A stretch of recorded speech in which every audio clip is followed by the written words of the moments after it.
दोस्तों तो आज हम लोग जो है इतिहास का जो 5वां चैप्टर है दोस्तों महाजनपदों का उदय वो पढ़ेंगे, जिसको हम लोग महाजनपद काल भी बोलते हैं, बौद्ध काल भी बोलते हैं। ठीक है दोस्तों, तो आज इसका जो सबसे पहला पॉइंट है कि बुद्ध के जन्म से पूर्व 6ठी शताब्दी ईसा पूर्व में भारतवर्ष 16 जनपदों में बटा हुआ था। इसकी जानकारी हमें बौद्ध ग्रंथ अंगुत्तर निकाय से मिलती है। तो दोस्तों देखिए, यहाँ पर कुछ जानकारियाँ और भी है, उसको भी ऐड करना यहाँ बहुत ज़रूरी है कि जो बुद्ध के जन्म से पहले 6ठी शताब्दी ईसा पूर्व में भारत में 16 महाजनपद, इसको जनपद बोला गया है, हालांकि इसे महाजनपद कहते हैं। तो 16 महाजनपदों को स्थिति जो है अंगुत्तर निकाय में बताया गया है। इसके अलावा जो है दोस्तों 10 अराजक गणतंत्रों का भी, चाहे 10 से अधिक अराजक गणतंत्रों का भी हमें जिक्र मिलता है, जो कि हिमालय की तलहटी में थे। ठीक है दोस्तों, आगे दोस्तों हम लोग देख लेते हैं कि यहाँ पे कितने महाजनपद थे। जो 16 थे, उसका नाम और उसकी राजधानी, उसका क्षेत्र क्या था। तो सबसे पहला जनपद जो था दोस्तों, आप याद करेंगे तो वो है अंग। अंग की राजधानी चंपा थी और इसका जो क्षेत्र है दोस्तों आज का भागलपुर और मुंगेर है, जो कि बिहार में है। अगला जो महाजनपद है दोस्तों वो है मगध, जिसकी राजधानी गिरिब्रज या राजगिरी या तो आजकल का राजगीर है। ठीक है, इसका जो क्षेत्र है दोस्तों पटना और गया, बिहार का इलाका। अगला तीसरा महाजनपद जो है दोस्तों काशी है, जिसका राजधानी जो है दोस्तों वाराणसी थी और वाराणसी के आसपास अभी भी यह उत्तर प्रदेश में ही है। अगला जो महाजनपद है दोस्तों वत्स है। वत्स की राजधानी कौशाम्बी है, कौशाम्बी जो कि इलाहाबाद में है दोस्तों, और यह क्षेत्र जो है इलाहाबाद के आसपास उत्तर प्रदेश में है। ठीक है दोस्तों, बज्जी अगला महाजनपद है। बज्जी की राजधानी वैशाली, विदेह या मिथिला, ये तीनों इसकी राजधानी थी, वैशाली, विदेह या मिथिला। और यह जो है दोस्तों मुजफ्फरपुर एवं दरभंगा के आसपास का क्षेत्र है, बिहार में। अगला महाजनपद है दोस्तों कोसल, जिसकी राजधानी थी श्रावस्ती, यह फैजाबाद उत्तर प्रदेश में है।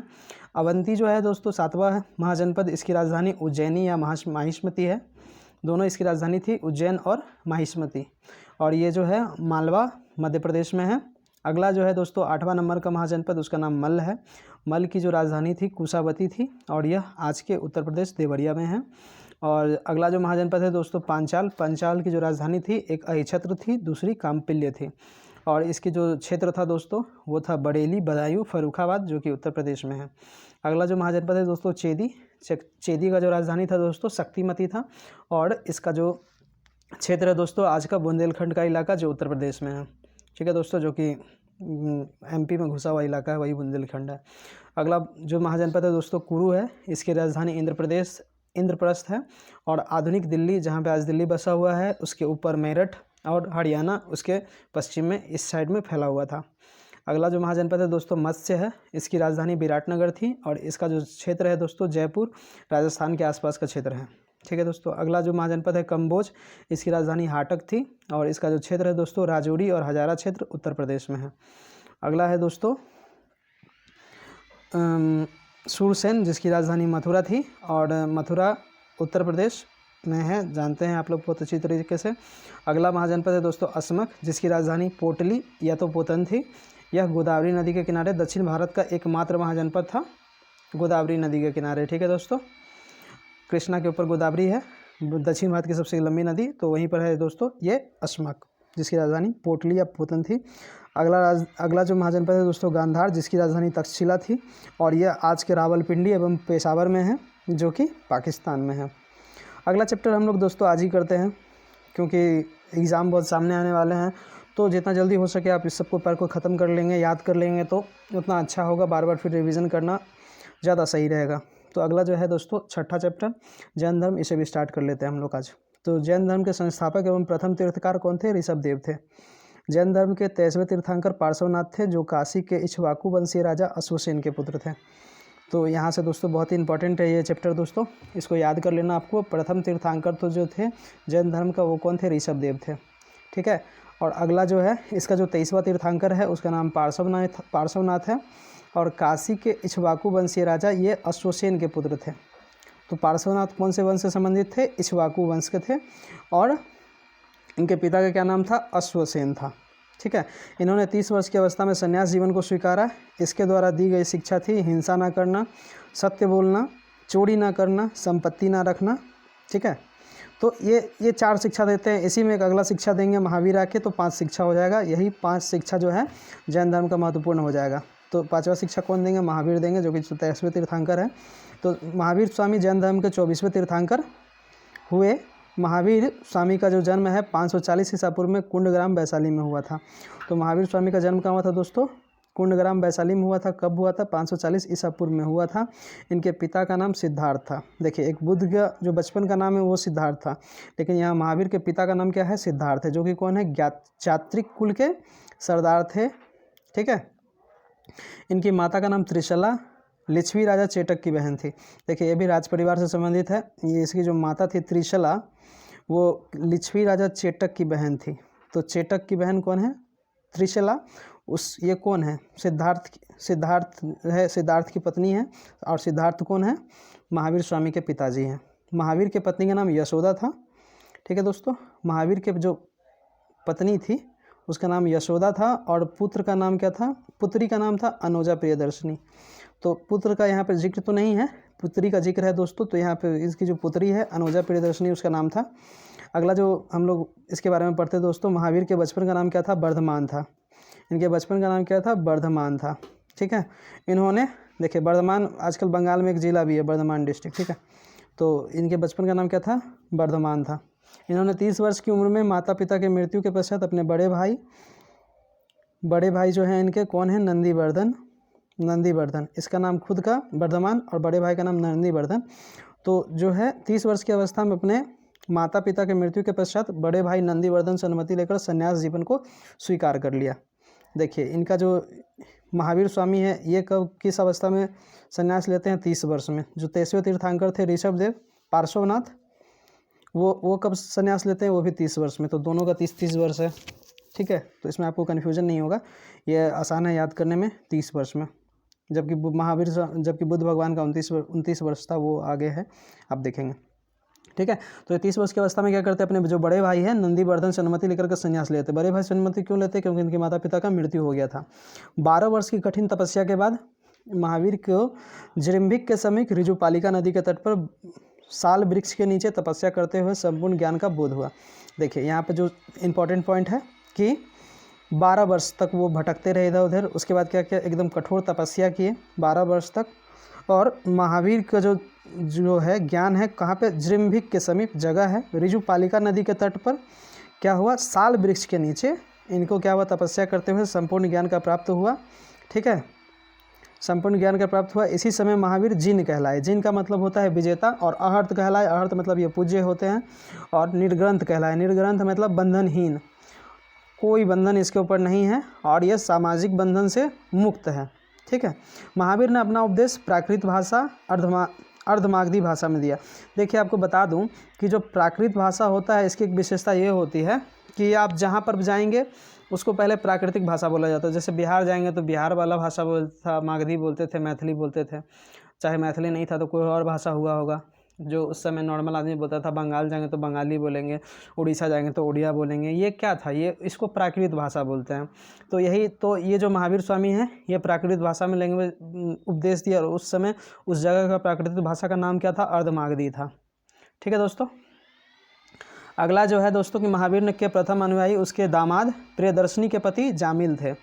तो इनका जो पहला जो अनुयायी थे दोस्तों, इनका पहला जो चेला थे वो कौन थे? इनका दामाद खुद ही थे। इनका दामाद का नाम क्या था? जामिल। प्रथम जैन भिक्षुनी नरेश दधिवाहन की पुत्री चंपा थी। देखिए, बौद्ध भिक्षु के बारे में बहुत कुछ आपको मिल जाएगा, लेकिन जो पहली बौद्ध भिक्षुनी थी वो कौन थी? नरेश दधिवाहन की पुत्री कौन थी? चंपा थी। ठीक है। तो ये भी आपको याद रखना है, बहुत इंपॉर्टेंट पॉइंट है कि पहली जो बौद्ध जैन भिक्षुनी थी उनका नाम क्या था? चंपा था। और वो किसकी पुत्री थी? दधिवाहन की पुत्री थी। ठीक है। महावीर ने अपने शिष्यों को 11 गंधर्वों में विभाजित किया था। महावीर अपने शिष्यों को कितने गंधर्वों में विभाजित करते हैं दोस्तों? 11 गंधर्वों में, है ना। 11 रुपये का चंदा याद रखिएगा। तो महावीर ने अपने शिष्यों को कितने गंधर्वों में विभाजित किया था? 11 में। ठीक है। अगला है दोस्तों कि आर्य सुधर्मा अकेला ऐसा गंधर्व था जो महावीर की मृत्यु के बाद भी जीवित रहा था। तो देखिए, महावीर के मृत्यु के बाद मतलब ये जो 11 गंधर्व था उसमें से 10 तो शायद मृत्यु हो गया होगा, और एक ही जो था आर्य सुधर्मा वो अकेला गंधर्व बचा हुआ था जो कि महावीर के मृत्यु के बाद भी जीवित रहा था और जैन धर्म का प्रथम थेरा या मुख्य उपदेशक हुआ। और यह जैन धर्म का प्रथम थेरा, इसको क्या बोलते हैं? प्रथम थेरा या तो मुख्य उपदेशक हुआ था। कौन हुआ था? आर्य सुधर्मा। ठीक है दोस्तों, अगला है दोस्तों लगभग 300 ईसा पूर्व में मगध में 12 वर्ष के भीषण अकाल पड़ा। लगभग 300 ईसा पूर्व में मगध में 12 वर्ष का भीषण अकाल पड़ा, जिसके कारण भद्रबाहु अपने शिष्यों सहित कर्नाटक चले गए। तो दोस्तों देखिए यहाँ पर क्या हुआ कि 300 ईसा पूर्व में क्या हुआ था कि बहुत ही भीषण अकाल पड़ा। कितने वर्ष के लिए? 12 वर्ष के लिए। और उस समय जो थे भद्रबाहु थे अपने शिष्यों के साथ कहाँ चले गए? कर्नाटक चले गए। किंतु कुछ अनुयायी स्थूलभद्र के साथ मगध में ही रुक गए। तो यहाँ पे दो ठो जो जैन साधु है उसका नाम आपको इंपॉर्टेंट याद रखना है, एक भद्रबाहु है, दूसरा स्थूलभद्र है। तो भद्रबाहु जी क्या करते हैं? दक्षिण चल गए, साउथ में, है ना, और स्थूलभद्र जी मगध में ही रह गए। ठीक है, मगध में ही रह गए। अगला जो पॉइंट है दोस्तों कि भद्रबाहु के वापस लौटने पर मगध के साधुओं ने उनका गहरा मतभेद हो गया कि भद्रबाहु जब वापस आए साउथ से, फिर जब 12 वर्ष के बाद वापस आए, तो भद्रबाहु जब वापस लौटा तो क्या हुआ? मगध के जो साधु थे, कौन? स्थूलभद्र के नेतृत्व वाला, उनके साथ उनका क्या हुआ? गहरा मतभेद हुआ, जिसके परिणाम स्वरूप जैन मत श्वेतांबर और दिगंबर नामक 2 संप्रदायों में बट गया। स्थूलभद्र के शिष्य श्वेतांबर कहलाए। देखिए एक बात आप याद रखेंगे, जो स्थूलभद्र है ये मगध में ही रह गया, तो यहाँ पर इसको ज़्यादा कुछ हुआ नहीं दिक्कत, ये एकदम नॉर्मल सा रह गया, श्वेतांबर कहला गए, ये सफ़ेद वस्त्र धारण करके रह गए। अगला जो स्थूलभद्र था, तो स्थूलभद्र क्या किया? वो चला गया था दक्षिण अकाल के कारण। तो वहाँ पर क्या किया? वो लोग अपना पहाड़ पे बहुत कठिन तपस्या करके अपना जीवन को बहुत ही मुश्किल बनाया कि किस तरह से हमको ईश्वर को प्राप्त करना है, किस तरह से हम लोगों को कैवल्य प्राप्त करना है। तो वो एकदम अपना जीवन को बहुत कठिन बनाया और उन्होंने अपने वस्त्र को भी त्याग कर दिया था। तो जो स्थूलभद्र के नेतृत्व वाले थे, जो मगध में ही रह गए थे, वे श्वेतांबर थे, और जो कि दक्षिण चल गए थे, है ना, दक्षिण चल गए थे, और भद्रबाहु उनके साथ में था। तो भद्रबाहु के साथ वाला क्या कहलाए? दिगंबर कहलाए। तो यहीं पे वही चीज़ है दोस्तों कि स्थूलभद्र के शिष्य श्वेतांबर श्वेत वस्त्र धारण करने वाले, एवं भद्रबाहु के जो शिष्य है दिगंबर नग्न रहने वाले कहलाए। जैन धर्म के त्रिरत्न हैं सम्यक दर्शन, सम्यक ज्ञान, सम्यक आचरण। तो ये बहुत इंपॉर्टेंट है दोस्तों कि जैन धर्म के त्रिरत्न है। ये त्रिरत्न आपको बौद्ध धर्म में भी मिलेगा। तो जैन धर्म का पहले याद कर ले, जैन धर्म का जो त्रिदर्शन है इसमें आपको सम्यक मिलेगा। ठीक है, तो ये सम्यक दर्शन है, सम्यक ज्ञान है और सम्यक आचरण है। दर्शन देखिए, ज्ञान पाइए और अच्छा से आचरण कीजिए। ठीक है, अगला है दोस्तों त्रिरत्न के अनुशीलन में 5 महाव्रतों का पालन करना अनिवार्य है। तो ये जो त्रिरत्न है इसका जो अनुशीलन है, मतलब इसको मानने के लिए 5 महाव्रतों का पालन करना अनिवार्य है। क्या क्या है? अहिंसा करना चाहिए, सत्य वचन है, असत्ययी है, अपरिग्रह है और ब्रह्मचर्य है। अब मैंने आपको पहले ही बताया था कि पार्श्वनाथ जो 23वें तीर्थंकर थे, उन्होंने 4 चीज़ जोड़ दिया था, जिसमें से पहला था अहिंसा, मतलब हिंसा बिल्कुल नहीं करना है। सत्य वचन मतलब सत्य बोलना है, सत्य के सिवा कुछ नहीं बोलना। असत्य मतलब चोरी नहीं करना है। अपरिग्रह मतलब आपको धन संपत्ति इकट्ठा नहीं करना है। ये 4 चीज़ पार्श्वनाथ ने दिया था। इसके अलावा जो 5वां चीज़ है ब्रह्मचर्य, इसको कौन जोड़ा था? महावीर स्वामी ने। ठीक है, और ब्रह्मचर्य का मतलब ये होता है कि आपको शादी विवाह नहीं करना है, और शादी विवाह कर भी लिए तो क्या करना है कि आपको जो सामाजिक जीवन है उसको त्याग करके केवल ईश्वर को प्राप्त करने के लिए क्या करना है? अपना जीवन जीना है। जैन धर्म में ईश्वर की मान्यता नहीं है। इसमें बोला गया कि ईश्वर है ही नहीं। ठीक है, तो ईश्वर की मान्यता नहीं है। जैन धर्म में आत्मा की मान्यता है। देखिए एक तरफ ये मानते हैं कि ईश्वर नहीं है, दूसरी तरफ ये मानते हैं कि आत्मा है। तो आत्मा है, और इसका जो आत्मा का विश्वास है बहुत ही खतरनाक है। ये कहते हैं कि हर एक चीज़ में आत्मा होता है, और हर एक चीज़ में आत्मा होता है, जिसके कारण से कुछ लोग जो जैन धर्म वाले वो लोग खेती भी नहीं करते। बोलते नहीं, अगर खेती भी करेंगे तो हम लोग को क्या होगा? कीटनाशक छिड़कना होगा, कोई जीव मर जाएगा, तो लोग खेती भी नहीं करते हैं। इतना खतरनाक है लोगों में आत्मा की जो मान्यता होती है ये है। ठीक है दोस्तों, तो इसमें आत्मा की मान्यता, लेकिन ईश्वर की मान्यता बिल्कुल नहीं है। महावीर पुनर्जन्म एवं कर्मवाद के विश्वास रखते थे। तो देखिए इस समय जो है, जो महावीर स्वामी उन्होंने कहा कि हाँ पुनर्जन्म होता है और कर्मवाद, और कर्म के कारण ही पुनर्जन्म होता है। इसमें विश्वास करते थे, बोलते थे देखिए अगर आप गलत काम करेंगे तो पुनर्जन्म होगा, और पुनर्जन्म होगा तो क्या होगा? आत्मा जो है इस जन्म से उस जन्म में जाएगा। लेकिन ये सब करेगा कौन? ईश्वर करेगा? नहीं, बिल्कुल नहीं, क्योंकि ईश्वर इसके अनुसार से है ही नहीं। और इन्होंने जो है दोस्तों, तो महावीर स्वामी बोलते थे कि पुनर्जन्म और कर्मवाद में मैं विश्वास करता हूँ और ये होता है। ठीक है, जैन धर्म के सप्तभंगी ज्ञान के अन्य नाम स्यादवाद और अनेकांतवाद हैं। तो देखिए इसमें एक जो सबसे इम्पॉर्टेंट जो इसका ज्ञान है, जो सबसे इम्पॉर्टेंट विचार है, वो है सप्तभंगीवाद, जिसको कि हम लोग स्यादवाद भी बोलते हैं और अनेकांतवाद भी बोलते हैं। इसमें ये लोग कोई भी चीज़ का 7 अवस्था रखते हैं। जैसे कि मान लीजिए कोई चीज़ सत्य है, तो ये लोग क्या बोलेंगे? सत्य है, सत्य हो सकता है, सत्य है नहीं है, सत्य हो सकता है नहीं हो सकता है, सत्य होना चाहिए नहीं होना चाहिए। तो ऐसा ऐसा करके ये एक ही चीज़ का 7 अवस्था बनाते हैं। इसी को क्या बोलते हैं? सप्तभंगीवाद, और इसको क्या बोलते हैं? स्यादवाद भी बोलते हैं और अनेकांतवाद भी बोलते हैं। ठीक है। अगला है, जैन धर्म ने अपने आध्यात्मिक विचारों को सांख्य दर्शन से ग्रहण किया।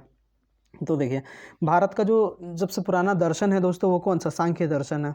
और ये कि यही बहुत जो धर्मों का जो है ये आधार भी रहा था। तो जैन धर्म का भी यही एक आधार रहा था। क्या आधार रहा था? तो जैन धर्म के आध्यात्मिक विचारों का जो आधार रहा था वो क्या था? सांख्य दर्शन था। ठीक है। उसके बाद है, जैन धर्म मानने वाले कुछ राजा थे। तो जैन धर्म मानने वाले राजाओं का जो नाम है वो उदाईन है, बंद राजा है, चंद्रगुप्त मौर्य है, कलिंग नरेश खारवेल है, राष्ट्रकूट राजा अमोघवर्ष है, चंदेल शासक है। ठीक है। तो आपको कितने नाम मिल गए दोस्तों? आपको नाम मिल गए 1 2 3 4 5 6। ये तो पूरा शासक, ये पूरा वंशी थे चंदेल शासकों का, जिन्होंने क्या किया था? जैन धर्म को माना था। तो आपको देखिए सबसे इंपॉर्टेंट याद रखना उदाईन, जिन्होंने पटना नगर बसाया था। एक याद रखना है कि बंद राजा थे, ये बंद थे। ठीक है। नाम ऐसे ट्रिक है याद करने का, याद रखिएगा। बंद कहाँ? बंद जन बंद है तो राजा बंद है, तो यहाँ राजा ही बंद हो गया। जन बंद तो राजा बंद। ठीक है। तो एक उदाईन है जिन्होंने पटना बसाया था, वो किसके मानते थे? जैन धर्म को मानते थे। बंद राजा थे, चंद्रगुप्त मौर्य थे, और कलिंग नरेश खारवेल थे, राष्ट्रकूट राजा अमोघवर्ष थे, और चंदेल शासक थे। देखिए, चंद्रगुप्त मौर्य के बारे में एक बात याद रखिएगा कि जो यहाँ पर जो दक्षिण में गए थे जैन साधु भद्रबाहु, तो भद्रबाहु के साथ में कौन गया था? ये लोग दावा करते हैं कि हमारे साथ जो है चंद्रगुप्त मौर्य भी गया था, तो इसलिए उसको भी आप याद रखिएगा। ठीक है। अगला है दोस्तों कि मैसूर के गंगवंशीय मंत्री चामुंड के प्रोत्साहन से कर्नाटक के श्रवणबेलगोला में 10वीं शताब्दी के मध्य भाग में विशाल बाहुबली की मूर्ति, जिसको गोमतेश्वर की मूर्ति का भी कहा जाता है, का निर्माण किया गया था। तो देखिए, गोमतेश्वर की मूर्ति जो होती है ये बहुत ही बड़ा विशाल मूर्ति है, जिसको कि बाहुबली की मूर्ति बोलते हैं, गोमतेश्वर की मूर्ति बोलते हैं। ये कहाँ पे बनाया गया था? कर्नाटक के श्रवणबेलगोला में। कब बनवाया गया था? 10वीं शताब्दी में बनाया गया था। कौन बनवाया था? तो मैसूर के गंग वंश के मंत्री थे। क्या नाम था उनका? चामुंड थे, मैसूर के गंग वंश के मंत्री। 10वीं शताब्दी में कर्नाटक में श्रवणबेलगोला में बाहुबली की मूर्ति, गोमतेश्वर की मूर्ति जिसको कहते हैं, उसका निर्माण करवाया था। ठीक है। खजुराहो में जैन मंदिरों का निर्माण चंदेल शासकों ने करवाया था। देखिए, खजुराहो जो है वो चंदेलों का मुख्य क्षेत्र रहा था। इसके कारण क्या हुआ कि जो चंदेलों ने क्या किया था, यहाँ पर जैन मंदिरों का निर्माण करवाया था। और यहाँ पर खजुराहो में बहुत सारा मंदिर भी है दोस्तों। कैलाश का मंदिर भी है, वो भी चंदेलों ने ही बनवाया था। तो ऐसा नहीं है कि वो लोग जैन धर्म मानते थे तो अब हिंदू धर्म नहीं मानेंगे, सारे धर्म को मानते थे वो लोग। सबका समान रूप से आदर और सम्मान किया करते थे। ठीक है। अगला है दोस्तों कि मौर्योत्तर युग में मथुरा जैन धर्म का प्रसिद्ध केंद्र बन गया था। तो मौर्योत्तर युग, मौर्यों के जो बाद है, मौर्य उत्तर मतलब मौर्यों के बाद के युग में मथुरा जैन धर्म का प्रसिद्ध केंद्र था। मथुरा कला का संबंध जैन धर्म से है। देखिए, एक्चुअल में होता क्या है कि जो मथुरा कला आप पढ़ते हैं, इसका जो संबंध किससे है? जैन धर्म से है। ठीक है। और आगे है कि जैन तीर्थंकरों की जीवनी भद्रबाहु द्वारा रचित कल्पसूत्र में है। देखिए, भद्रबाहु कौन है? भद्रबाहु जो दक्षिण में गए थे, भद्रबाहु दक्षिण में गए थे, तो वही है। और जो वही है कि जैन धर्म की जो जीवनी है, जैन तीर्थंकरों की जीवनी है, मतलब जितने भी 24 तीर्थंकर हुए उनके बारे में जो जीवनी लिखा है, ये कौन लिखा है? भद्रबाहु लिखा है, और उसका नाम क्या है? कल्पसूत्र है उस पुस्तक का। ठीक है। 72 वर्ष की आयु में महावीर की मृत्यु हो गई, और इसको क्या बोलते हैं? निर्वाण बोलते हैं। 400 हालांकि निर्वाण नहीं बोलते हैं इसको, निर्माण लिखा गया है इसको, उसमें बोलते हैं अभी मुझे याद नहीं आ रहा। अगर आपको याद है तो आप कमेंट जरूर करें दोस्तों। ठीक है। तो जैन धर्म जो, तो 72 वर्ष की आयु में महावीर स्वामी का मृत्यु कब हो गया था? 468 ईसा पूर्व में। ठीक है। कितना? 468 ईसा पूर्व में कब हुआ था मृत्यु? 72 वर्ष की आयु में। और बिहार राज्य के पावापुरी जो कि राजगीर में है, वहीं पे हुआ था। तो देखिए, इसका 2 चीज़ याद रखना है। सबसे पहले आपको क्या याद रखना है कि इसका जो जन्म कब हुआ था महावीर स्वामी का, वो हुआ था 540 ईसा पूर्व में, और मृत्यु कब हो गया था? 468 ईसा पूर्व में, जो कि जब वो मृत्यु को प्राप्त हुए थे तब उसकी आयु कितनी थी? 72 वर्ष थी। ठीक है। मल्ल राजा सृष्टिपाल के प्रसाद में महावीर स्वामी को निर्वाण प्राप्त हुआ था। तो देखिए, यहाँ पे जो मल्ल राजा है सृष्टिपाल, इसके राजप्रसाद मतलब होता है कि राजमहल। ठीक है। वहीं पे महावीर स्वामी का निर्वाण प्राप्त हुआ था। तो आप याद रखिएगा, बहुत इंपॉर्टेंट है ये बीच पर पॉइंट कि कहाँ पे मल्ल राजा सृष्टिपाल के राजप्रसाद में महावीर स्वामी को निर्वाण प्राप्त हुआ था। अगला है चैप्टर दोस्तों बौद्ध धर्म, इसको भी हम लोग आज ही खत्म कर लेते हैं, ये भी बहुत इंपॉर्टेंट है। और एग्जाम में बौद्ध जैन से तो दोस्तों लगभग 1 से 2 मैक्सिमम 3 से 4 सवाल तो होते ही हैं। तो इस चैप्टर को आप जितना अच्छा से पढ़ेंगे, जितना बार वीडियो देखेंगे, जितना बार इसको पढ़ेंगे, उतना अच्छा आपका स्किल होगा, उतना अच्छा आप इसको याद रख पाएंगे और उतना अच्छा आप एग्ज़ाम में यूज कर सकते हैं। ठीक है दोस्तों, तो हम लोग स्टार्ट करते हैं। बौद्ध धर्म के संस्थापक कौन थे? गौतम बुद्ध थे। इन्हें एशिया का ज्योतिपुंज, लाइट ऑफ एशिया भी कहा जाता है।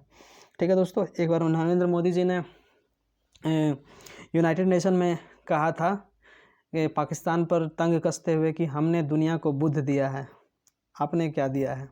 तो दोस्तों ये बहुत ही हमारे देश का जो बहुत ही बड़ी सांस्कृतिक विजय है कि बौद्ध धर्म के जो संस्थापक थे गौतम बुद्ध, सिद्धार्थ जी, उनका जो है ज्ञान यहीं पे प्राप्त हुआ था, वो भी बिहार में गया में हुआ था।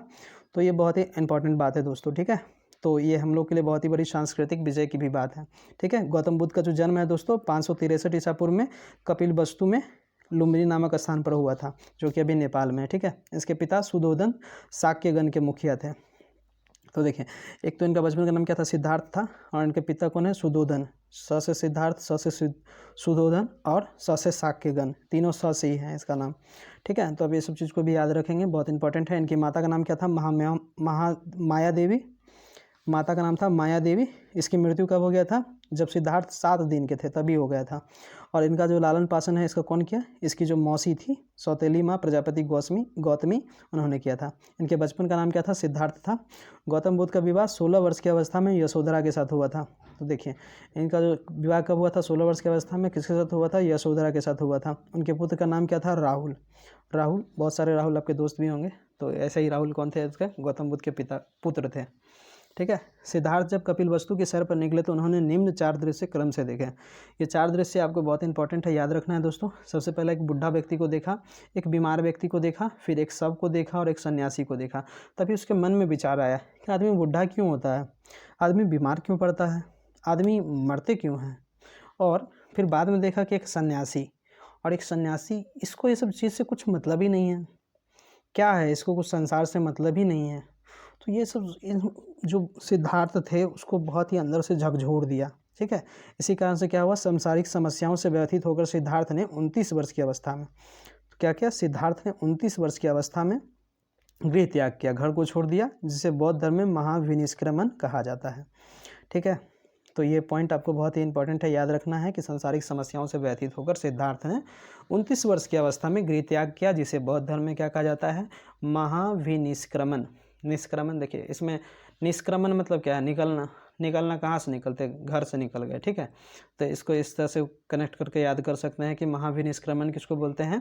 कि जो घर से निकले थे उसको क्या बोलते हैं? महाविनिष्क्रमण बोलते हैं। ठीक है, अगला है दोस्तों, गृह त्याग करने के बाद जो सिद्धार्थ है ने वैशाली के अलार कलाम से सांख्य दर्शन की शिक्षा ग्रहण की। देखिए उस समय सांख्य दर्शन बहुत ही इंपॉर्टेंट हुआ करता था। ठीक है, सांख्य दर्शन बौद्ध जैन धर्म का भी आधार था, और सांख्य दर्शन जो है दोस्तों ये बौद्ध धर्म का भी एक ज्ञान का कहीं ना कहीं स्रोत रहा था। ठीक है, तो अलार कलाम जो है सांख्य दर्शन के ज्ञानी थे, जो जिससे क्या करते हैं? बुद्ध भगवान उनकी शिक्षा लेते हैं और ग्रहण करते हैं।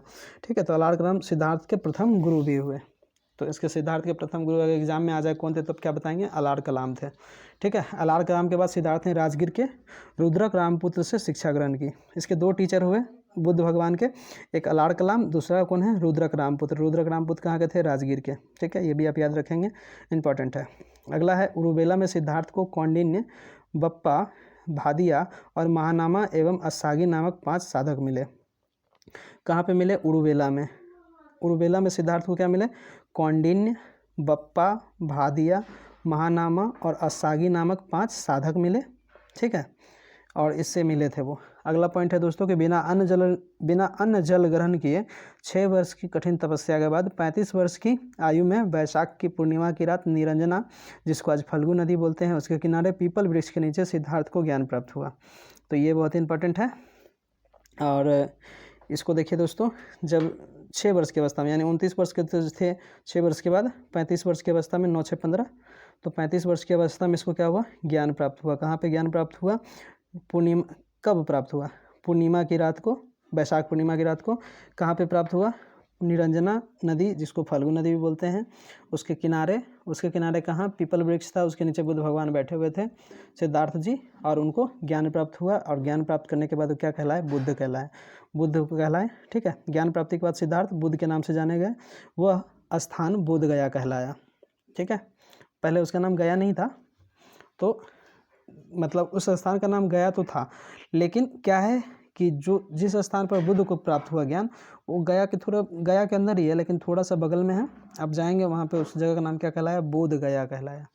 ठीक है, आगे है दोस्तों कि बुद्ध ने अपना प्रथम उपदेश सारनाथ, जिसको कि पुराना नाम है उसका ऋषिपत्तनम में दिया था, जिसे बौद्ध ग्रंथों में धर्मचक्र प्रवर्तन कहा जाता है। तो देखिए यहाँ पे धर्मचक्र प्रवर्तन, यहाँ पे धर्म का जो पहला उपदेश दिए उसको क्या कहते हैं, धर्मचक्र प्रवर्तन। जो धर्म का जो चक्र है उसको स्टार्ट कर दिए। तो इसको इस तरह रिलेट करके आप पढ़ सकते हैं कि जब वो पहला उपदेश दिए उसको क्या बोलते हैं, धर्मचक्र प्रवर्तन। ठीक है, बुद्ध ने अपने उपदेश जनसाधारण की भाषा पाली में दिए। तो अपना कौन सा भाषा में उपदेश दिया, जनसाधारण की भाषा पाली में दिए। ठीक है, बुद्ध ने अपने उपदेश कौशल, वैशाली, कौशाम्बी और अन्य राज्यों में दिए। तो एक एग्जाम में बार बार दोस्तों सवाल आ जाता है कि बुद्ध के जीवन से संबंधित स्थानों का नाम बताएं। तो देखिए उसमें महत्वपूर्ण स्थान जो है, एक वैशाली है, एक कौशाम्बी है, और एक है कौशल जिसको जो आज दोस्तों जिसको अयोध्या हम लोग बोलते हैं। ठीक है, ये कौशल है। ठीक है, तो यहीं पर उन्होंने अपना ज्ञान दिया था। तो कहाँ कहाँ उन्होंने अपना उपदेश दिया था, कौशल में दिया था, वैशाली में दिया था, कौशाम्बी में दिया था। कौशाम्बी मतलब इलाहाबाद। ठीक है, आगे है दोस्तों कि बुद्ध ने अपने सर्वाधिक उपदेश कौशल देश की राजधानी श्रावस्ती में दिए थे। और एक इम्पॉर्टेंट बात दोस्तों जो कि आपको बता दें कि जब राम मंदिर बन रहा था, तो राम मंदिर बनने के लिए जो खुदाई हो रहा था उसके नीचे से जो है ना दोस्तों, बहुत सारे जो है बौद्ध धर्म से संबंधित अवशेष मिले हैं। तो वहाँ पर बहुत सारा अवशेष मिला है, आप देखिएगा न्यूज़ में और आपको समझ में आएगा कि वहाँ पे बौद्ध धर्म से संबंधित बहुत सारा अवशेष निकाला गया।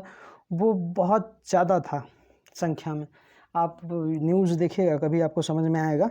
तो उन्होंने देखिए कौशल देश में सबसे जो राजधानी श्रावस्ती थी, जो कि आज अयोध्या में है, वहीं पर सबसे ज़्यादा अपना उपदेश दिया था।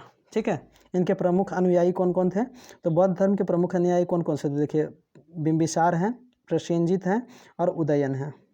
ठीक है, तो 3 चीज़ है। तो आप विप्रो का नाम जानते हैं, जो कि बहुत ही अच्छा क्या है, सॉफ्टवेयर कंपनी है। तो देखिए विप्रो से आपको याद हो जाएगा, विप्रो, बी से बिंबिसार है ना, प्रसेनजित और एक है उदयन। तो उदयन, विप्रो, आप विप्रो बीपीओ भी याद कर सकते हैं कि बिंबिसार, प्रसेनजित और उदयन, ये कौन थे, बुद्ध धर्म के मानने वाले राजा थे। ठीक है, बुद्ध भगवान ने उसकी मृत्यु कब हुई थी, 80 वर्ष की अवस्था में 483 ईसा पूर्व में कुशीनारा में हुई थी। यहाँ पर मैं आपको फिर एक बार बोलूँगा कि देखिए जो जैन भगवान थे, जैन धर्म के जो महावीर स्वामी थी, उसकी जो मृत्यु हुई थी वो कब हुई थी, 72 वर्ष की अवस्था में। बौद्ध भगवान की मृत्यु कब हुई थी, 80 वर्ष की अवस्था में। बौद्ध जो जैन साधु थे महावीर जी, उनका जब मृत्यु हुआ था 463 में, 468 ईसा पूर्व में। और जो बुद्ध जी थे, भगवान बुद्ध, उनका जो मृत्यु कब हुआ था, उनका मृत्यु हुआ था दोस्तों 483 में। तो देखिए इसमें कुछ आपको समानता दिख रहा है, एक है 468, एक है 483। देखिए 4 दोनों में शुरू में है, एक में है 63, 68 और एक में है 83, एक में है 68 और एक में है 83। तो कितने साल के बाद, आप क्या सोचते हैं कौन पहले, किसको पहले मृत्यु प्राप्त हुई होगी। तो देखिए सबसे पहले मृत्यु प्राप्त हुई किसको, सबसे पहले हुई बुद्ध भगवान की मृत्यु 463 में, फिर आएंगे 483 में, 483 के बाद 482, 80 मान लीजिए, 70 मान लीजिए, 70 के बाद 69 मान लीजिए, 65 मान लीजिए, 64 मान लीजिए, तब 63, यानी कि उनके बाद में हुआ था। बहुत बाद में 68 में उनकी मृत्यु हुई थी। तो बौद्ध भगवान की मृत्यु कब हुई थी, 80 वर्ष की अवस्था में। जैन धर्म और महावीर जी की मृत्यु कब हुई थी, 72 वर्ष की अवस्था में। ठीक है, तो इसकी जो मृत्यु हुई थी कहाँ पे हुई थी, 483 ईसा पूर्व में कुशीनारा, जो कि अभी देवरिया में है, उत्तर प्रदेश में। चुंद द्वारा अर्पित भोजन करने के बाद हुआ था। चुंद एक आदमी था, उसके द्वारा भोजन ग्रहण किया गया और उसके बाद क्या हुआ, वे महानिर्वाण को प्राप्त कर गए। यानी जब वो मृत्यु प्राप्त हुए तो उसको क्या बोलते हैं, महानिर्वाण बोलते हैं। ठीक है, अगला है दोस्तों कि मल्लों ने अत्यंत सम्मानपूर्वक बुद्ध का अंत्येष्टि संस्कार करवाया। देखिए एक जैन धर्म है, जैन धर्म को जो अंतिम संस्कार कौन करवाया, इसका भी मल्ल राजा सृष्टिपाल करवाया, और जो उसका है बुद्ध जी का, इसका भी मल्लों ने ही करवाया था। क्या करवाया था? अंतिम संस्कार करवाया था। ठीक है, दोनों में एक समानता, यहाँ पे आपको एक और मिल गई। मल्लों ने अत्यंत सम्मानपूर्वक बुद्ध का अंत्येष्टि संस्कार किया। एक अनुश्रुति के अनुसार मृत्यु के बाद बुद्ध के शरीर के अवशेषों को 8 भागों में बांटकर उन पर 8 स्तूप का निर्माण कराया गया। जो बुद्ध भगवान मर गए, उसका जो शरीर था, उसका जो है 8 अवशेष, मतलब मान लीजिए गाड़ दिए होंगे, हड्डी का जो बचा, तो उस हड्डी को 8 भागों में विभाजित किया और उसको 8 जगह बांट करके क्या किया, 8 स्तूप बनाए, ऐसा माना जाता है। ठीक है, एक अनुश्रुति के अनुसार, मतलब एक कहानी है उसके अनुसार। ठीक है, अगला है कि बुद्ध के जन्म और मृत्यु की तिथि को चीनी परंपरा के कैंटोन अभिलेख के आधार पर निश्चित किया गया है। यानी कि हमको इसका डेट पता नहीं है। ठीक है, बिल्कुल सी बात है। और जो चीनी परंपरा है, जो कि तिब्बत में कैंटोन अभिलेख मिला था, उसके आधार पर हम लोग क्या करते हैं, इसका जो है मृत्यु का डेट और जन्म का डेट है, उसको हम लोग जानते हैं। अगला है कि बौद्ध धर्म के बारे में हमें सबसे विशद ज्ञान, मतलब सबसे विस्तृत ज्ञान किस में मिलता है? पाली ग्रंथों में, और पाली ग्रंथ में भी किस में? त्रिपिटक से प्राप्त होता है। ठीक है, त्रिपिटक में आपको जो है 3 ग्रंथ मिलेंगे दोस्तों। ठीक है, सुत्त पिटक, विनय पिटक और अभिधम्म पिटक। ठीक है दोस्तों, अगला हम लोग पढ़ेंगे कि बौद्ध धर्म मूलतः अनीश्वरवादी है। अनीश्वरवादी मतलब ईश्वर को नहीं मानते हैं। जैन भी ईश्वर को नहीं मानते, ये भी ईश्वर को नहीं मानते हैं। इसमें भी क्या है, आत्मा की परिकल्पना भी नहीं है, और इसमें क्या है, आत्मा का भी परिकल्पना नहीं है, लेकिन ये लोग पुनर्जन्म को मानते हैं। देखिए जैन धर्म में क्या था आपको, कि वो लोग ईश्वर को नहीं मानते हैं, लेकिन आत्मा को मानते हैं, और पुनर्जन्म को भी मानते हैं। लेकिन बौद्ध का क्या है, ना आत्मा है ना ईश्वर है, लेकिन पुनर्जन्म है। ठीक है, तो अगला है दोस्तों कि तृष्णा को छीन हो जाने की अवस्था को ही बुद्ध ने निर्वाण कहा है। तृष्णा की छीन हो जाने की अवस्था, मतलब दोस्तों देखिए, आप जीवन में जितना लगाव रखेंगे उतना दर्द होगा आपको जीवन में, और आप जब तृष्णा मतलब मोह माया को आप छोड़ देंगे, वही आपका क्या है, निर्वाण है। तो वही चीज़ बताया गया है कि तृष्णा को छीन हो जाना, मतलब जो आपके जीवन में मोह माया है वो समाप्त हो जाएगा, वही क्या है, बौद्ध धर्म के अनुसार निर्वाण कहा जाता है। विश्व दुखों से भरा है का सिद्धांत बुद्ध ने उपनिषद से लिया था। देखिए ये जो सबसे बड़ा जो बुद्धों का जो ज्ञान है, दुखवाद, जिसको बोलते हैं कि विश्व दुखों से भरा है, ये बुद्ध ने कहाँ से लिया था, ये उपनिषद से लिया था। ठीक है, बुद्ध के अनुयायी को 2 भागों में बांटा जाता है। पहला है भिक्षुक, बौद्ध धर्म के प्रचार के लिए उन्होंने संन्यास ग्रहण किया। तो जो भिक्षु है वो बौद्ध धर्म के प्रचार के लिए क्या किए, संन्यास लिए, और अपना घर पे नहीं रहे, और इधर उधर जा कर के भीख मांग करके, भीख नहीं बोलते उसको, भिक्षा बोलते हैं, भिक्षा मांग कर क्या किया उन्होंने, लोगों से मांगा और अपना ज्ञान ग्रहण किए और लोगों को ज्ञान का प्रचार किया। तो उनको क्या कहते हैं, भिक्षुक कहते हैं। दूसरा है उपासक। ठीक है, तो उपासक कौन थे, ये गृहस्थ जीवन व्यतीत करते थे, मतलब घर में ही रहते थे, और बुद्ध धर्म को अपनाने वालों को उपासक कहा जाता है। ठीक है, तो बौद्ध धर्म को जो मानते थे, जैसे हम लोग हैं, हम लोग क्या कहलाते हैं, सनातनी हिंदू कहलाते हैं। तो और कुछ लोग क्या कहलाते हैं, योगी कहलाते हैं, साधु कहलाते हैं। ठीक है, उसी तरह से बौद्ध धर्म में भी था, जो संन्यास ले लिए उसको भिक्षुक बोलते थे, जो नॉर्मल घर में रह करके भगवान को पूजते हैं, बांटते हैं, उसमें क्या है, जो बौद्ध धर्म को मानते हैं उसको क्या कहते हैं, उपासक कहते हैं। ठीक है, बौद्ध धर्म में बौद्ध संघ में सम्मिलित होने के लिए न्यूनतम आयु की जो सीमा थी वो 15 वर्ष थी, यानी कि 14 वर्ष का बच्चा उसमें शामिल नहीं हो सकता था। ये लोग में जब तक 15 वर्ष नहीं होगा तब तक क्या होगा, वो शामिल नहीं हो सकता है। इसके लिए भी क्या चेक करना होगा, उसको माता पिता से अनुमति लेना होगा, अगर पत्नी है तो पति से अनुमति लेना होगा, अगर दास है, नौकर है, तो अपना मालिक से अनुमति लेना होगा। यदि किसी के ऊपर उधार है तो जिसका वो उधारी लिया है उससे अनुमति लेकर के आएगा, तभी वो बौद्ध धर्म में या बौद्ध संघ में शामिल हो सकता है। बौद्ध धर्म नहीं दोस्तों, बौद्ध संघ में। ठीक है, बौद्ध संघ में प्रविष्टि होने को उपसंपदा कहा जाता है। जैसे ही आप बौद्ध धर्म में चले गए, उसको क्या बोलते हैं, आप अंदर घुस गए। जैसे कि ये गेट है, इधर आप बौद्ध नहीं हैं, इधर आप बौद्ध हैं, तो यहाँ पर जैसे आप बौद्ध धर्म में घुसेंगे, इसको क्या बोलेंगे, उपसंपदा बोलेंगे। ठीक है, तो बौद्ध धर्म में प्रविष्ट होने को क्या कहा जाता है, उपसंपदा कहा जाता है। बौद्ध धर्म के त्रिरत्न याद रखेंगे, बुद्ध, धम्म और संघ। बौद्ध धर्म के ये क्या है, त्रिरत्न है। और जैन धर्म के त्रिरत्न क्या है, सम्यक ज्ञान, सम्यक वचन और सम्यक कर्म। देखिए जैन धर्म के जो त्रिरत्न है, सम्यक दर्शन, सम्यक ज्ञान और सम्यक आचरण। सम्यक दर्शन, सम्यक ज्ञान और सम्यक आचरण। और बौद्ध धर्म के जो त्रिरत्न क्या है, बुद्ध, धर्म और संघ है दोस्तों। ठीक है, अगला है दोस्तों कि बौद्ध की जो सभाएं हुई थी, ये जो सभाएं हुई थी बहुत ही इंपॉर्टेंट है, इसको याद रखना इंपॉर्टेंट है। तो बौद्ध धर्म की जो पहली संगीति हुई थी कब हुई थी? 483 ईसा पूर्व में, जब बुद्ध भगवान की मृत्यु हुई। ठीक है, ये कहाँ पे हुई थी? राजगीर में हुई थी। मैं आपको अध्यक्ष भी बताऊंगा, लेकिन पहले इस चीज़ को आप समझ लीजिए कि पहला सभा कब हुआ था? 483 में। और दूसरा सभा क्या हुआ था? ठीक 100 साल के बाद 383 ईसा पूर्व में। तीसरा सभा कब हुआ था? 255 ईसा पूर्व में। और चौथा कब हुआ था? ईसा की प्रथम शताब्दी में, मतलब कि मान लीजिए पहली शताब्दी में हुआ था। ठीक है, तो बौद्ध धर्म की 4 संगीति आप याद रखेंगे। जिस समय बुद्ध भगवान मरे 483 में पहला संगीति, दूसरा संगीति कब हुआ? उसके 100 साल के बाद 383 में। तीसरा संगीति कब हुआ? 255 में। तीसरा संगीति कब हुआ? 255 में। चौथा संगीति कब हुआ? प्रथम शताब्दी में। पहला संगीति कहाँ हुआ? राजगीर में हुआ। दूसरा संगीति कहाँ हुआ? वैशाली में हुआ। तीसरा संगीति कहाँ हुआ? पाटलिपुत्र में हुआ।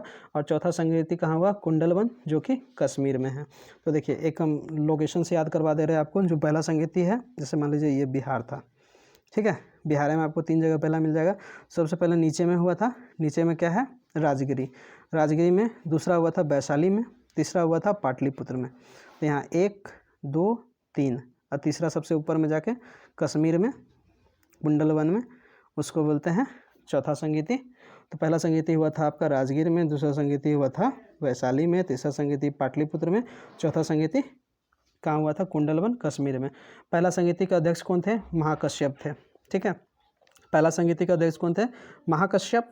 और इसके जो किसके शासनकाल में हुआ था? अजातशत्रु के शासनकाल में। दूसरा जो है वैशाली में हुआ था, इसका अध्यक्ष कौन था? सबाकामी थे। और किसके शासनकाल में हुआ था? कालाशोक के काल में। और तीसरा जो बौद्ध संगीति है, ये कब हुआ था? 255 में। कहाँ पे हुआ था? पाटलिपुत्र में। किसके अध्यक्षता में हुआ था? मुगलीपुत्र तीस की अध्यक्षता में। किसके शासनकाल में हुआ था? तो अशोक के शासनकाल में। ठीक है, चौथा बौद्ध संगीति कब हुआ था? ईसा की प्रथम शताब्दी में। कहाँ हुआ था? कुंडलवन, जो कि कश्मीर कहते हैं। किसके अध्यक्षता में हुआ था? वसुमित्र या अश्वघोष के। और इसका जो शासनकाल किसका था? ये था कनिष्क का। ठीक है, तो चारों का आप याद कर लेंगे, चारों बहुत इंपॉर्टेंट है। पहला 483 ईसा पूर्व में राजगिरी में महाकश्यप के अधीन, किसके शासनकाल में? अजातशत्रु के शासनकाल में। दूसरा हुआ था 383 ईसा पूर्व में वैशाली में, सबाकामी के अध्यक्षता में, किसके शासनकाल में? कालाशोक के टाइम में।